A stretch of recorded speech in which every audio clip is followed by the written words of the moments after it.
করেন।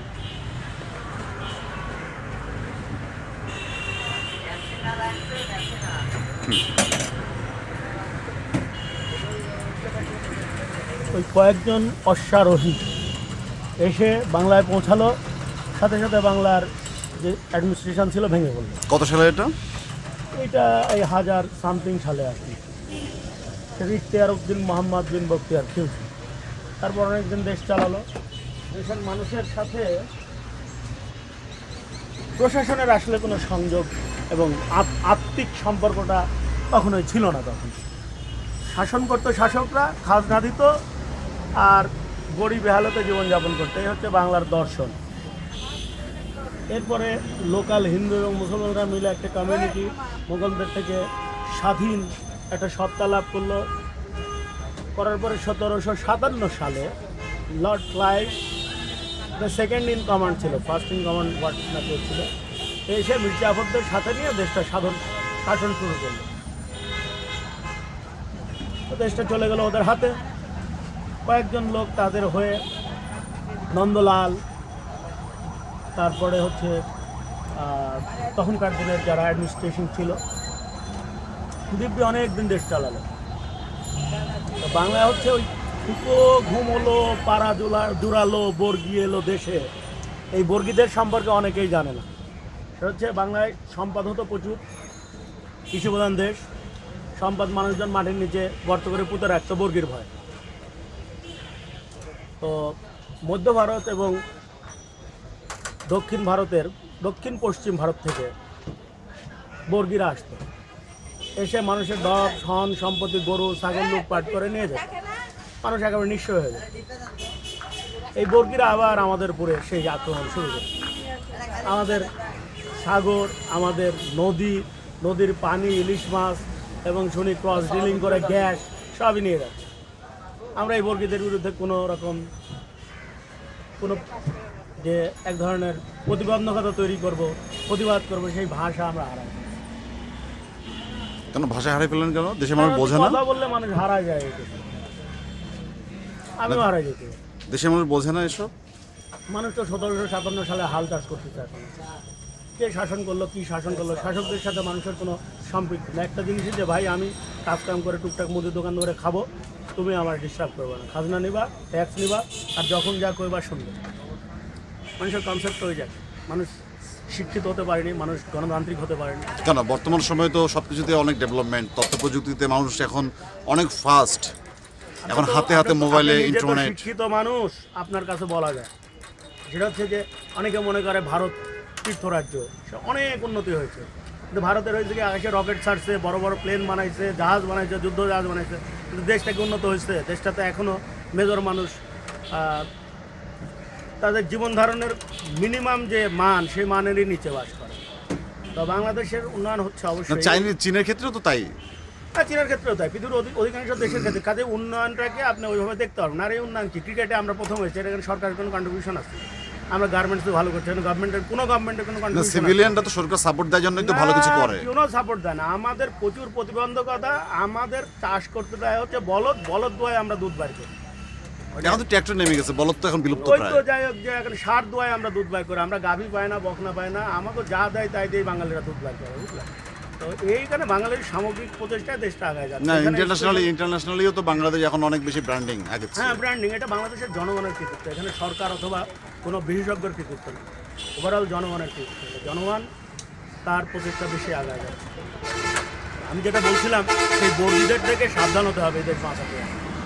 এদেশের স্বাধীনতা, সার্বভৌমত্ব টিকায় রাখতে হলে প্রতিনিয়ত সজাগ থাকতে হবে যে বর্গীরা যেন আমাদের সব লুটপাট করে না নেই। সবাই তো রাষ্ট্র ক্ষমতায় যেতে চায়। দেশে কল্যাণে তো বেসিক্যালি আওয়ামী লীগ যতটুকু কাজ করছে, এরকম কাজ করারও তো নজির নাই গত 40 বছরে। না না, প্রক্রিয়ায় কাজ হচ্ছে। এই দেশে সব রাস্তাঘাটই ছিল না। এসব সাহেব করছে না, মঞ্জু সাহেব তখন তো ছিল স্বরাষ্ট্রমন্ত্রী। দেশের basic development, communication development Manju সাহেব করেছে। কিসের এরশাদ করছে তখন? তো এরকম লোকজন একটা একটা করে স্টেপ বাই স্টেপ করে। এরশাদ করলো, মঞ্জু করলো কি হবে? এটা তো এরশাদের স্বরাষ্ট্র তখন কি যোগাযোগ মন্ত্রী, কিন্তু এরশাদ সাহেবের তো ইচ্ছার কারণেই তো মঞ্জু পারছে। হ্যাঁ, এরশাদ তখন নিষেধ করেনি, বাট মাল খাইছে এরশাদের সবাই জানে। এরশাদ আন্দোলন করে ক্যাম্পাস থেকে খেদানো হয়েছিল। আন্দোলনে আমরা ছিলাম। অল্প বয়সে তো বর্তমান সময়ে যে অগ্রগতি এটাতে আপনি সন্তুষ্ট না? না না, বদল কিসের ডেভেলপমেন্ট? থাইল্যান্ড ডেভেলপমেন্ট হচ্ছে, ভিয়েতনাম ডেভেলপমেন্ট হচ্ছে, মালয়েশিয়া ডেভেলপমেন্ট হচ্ছে, ওই ডেভেলপমেন্ট বাংলাদেশ কোনো ডেভেলপমেন্ট হচ্ছে না। রাস্তায় গেলে মানুষ না খেয়ে হাজার হাজার লক্ষ লক্ষ মানুষ রাস্তায় না খেয়ে মরে যায়। এই ছেলেটা কেন মুদি দোকানদার করছে? সে একটা কেন এখানে কি বলে বড় একটা মার্কেটে এ দোকানদারি করবে না? এই ছেলে কি জন্য রাস্তা দখল করে দোকানদারি? ডেভেলপমেন্ট কি এটা ডেভেলপমেন্ট? তারপর একটা কর্মসংস্থানের জায়গা হচ্ছে একটা। হ্যাঁ, কি হয়েছে? কর্মসংস্থানের জায়গা হচ্ছে। কর্মসংস্থানের জায়গা তো হতেই হবে, কারণ মানুষ কাজ খুঁজে কর্মসংস্থান না দিয়ে কি করবে না। কিন্তু এখন তো ডিপার্টমেন্টাল স্টোর, সেই বড় বড় মার্কেট, সুপার মার্কেট হবে, সেখানে গিয়ে সে দোকানদারি করবে। আগে যেমন ছিনতাই টিনতাই রাহাজানি বেশি ছিল, সেই হিসাবে তো অনেক কমে আসছে না এসব? আমার এই গত 1 মাস আগে আমার কোবায় কাইটা চিন্তাই করছে আমার কাছে, আমি কিভাবে বলবো? আমার তো আগে চিন্তাই হয়। আপনি চিপা অন্ধকারে গলি দিয়ে চলাফেরা করবেন? অপরাধ রাতে আমরা সারা রাত ঘোরা মানুষ, আমরা নিশাচর মানুষ, আমরা রাতে এখন ঘুরতে ভয় যায়। রাত্রে 12টার পরে রাস্তায় লোক থাকে না, মানুষের জীবনযাপন সব চেঞ্জ। ওয়েদারটা তো এখন ঠান্ডা সিজন, মানুষ তো না, মানুষ আপনি যান না রে ভাই, রাত 3টার পরে যান না, কানাগলিতে ঢুকেন, কি হয় দেখেন।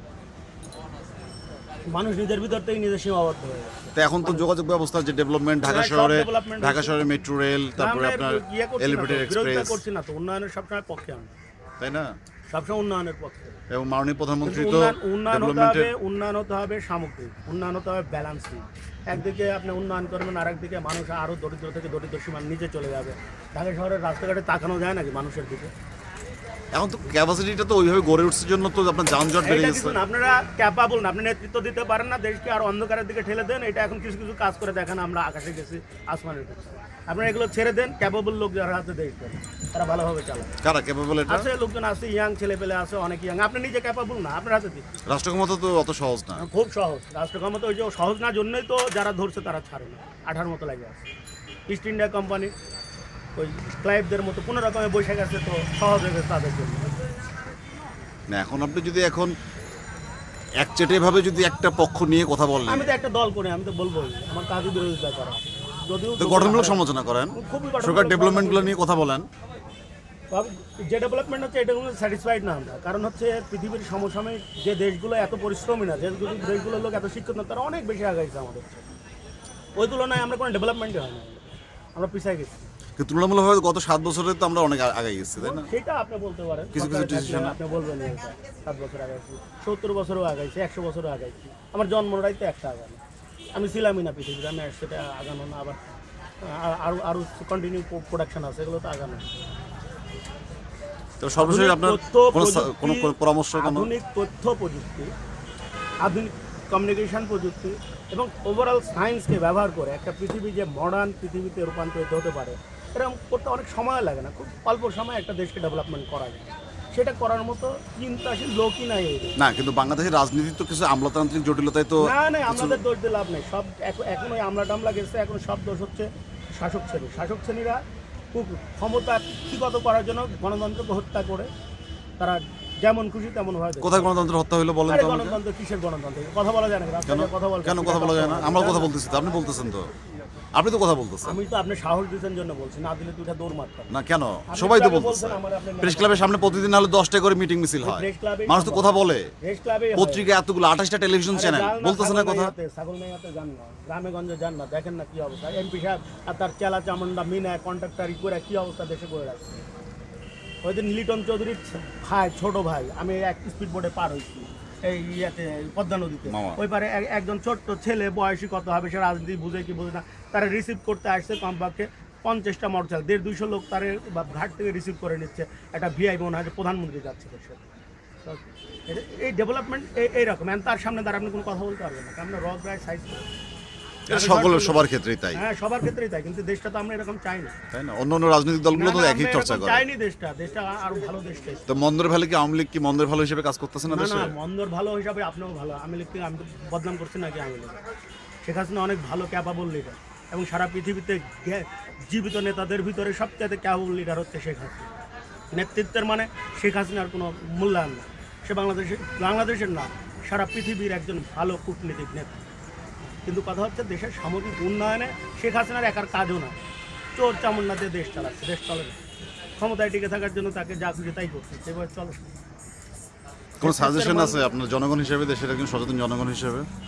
তাহলে কীভাবে করলে বেটার হয়? একটা একটা একটা একটা নাবালক ছেলের হাতে দিয়ে দিবে, একটা অপরিপক্ক ছেলের হাতে দেশ দিয়ে দিবে? তাই তো দিতে চাচ্ছে, প্রক্রিয়া তো এরকমই তো। শিশু নাবালকেদের আনি পাগল ধরে নেয় তো বুঝি আর একটা প্রক্রিয়া তো আমরা তো বুঝতে পারি। তা জামাত বিএনপিকে কি আপনার ক্ষমতা দিয়ে দিলে বেটার হয়? অবশ্যই না। কেন জামাত বিএনপি ক্ষমতা যায়? তাদের এই দেশ শাসন করার কোনো নৈতিক মানদণ্ডই নেই।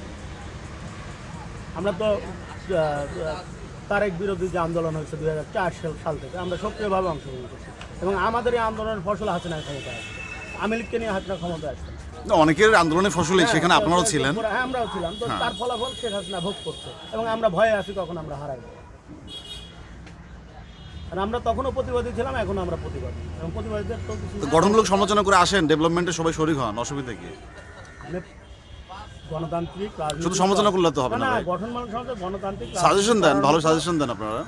গণতান্ত্রিক রাজনীতি করার মতো পরিবেশ সৃষ্টি করে দেন আপনি তারেকরেও তাড়াবেন, জামাতরেও তাড়াবেন, আমারও তাড়াবেন, এটা তো হইতে পারে। তাড়াচ্ছে কোথায়? কর্মকাণ্ডে তো আপনারা পালাচ্ছেন। ছেলে পেলে দুটা লিফলেট বিলি করলে তাদের আটক করা হয়, তাদেরকে অ্যারেস্ট করে ওসি সাহেবের কাছে নিয়ে যাওয়া হয়।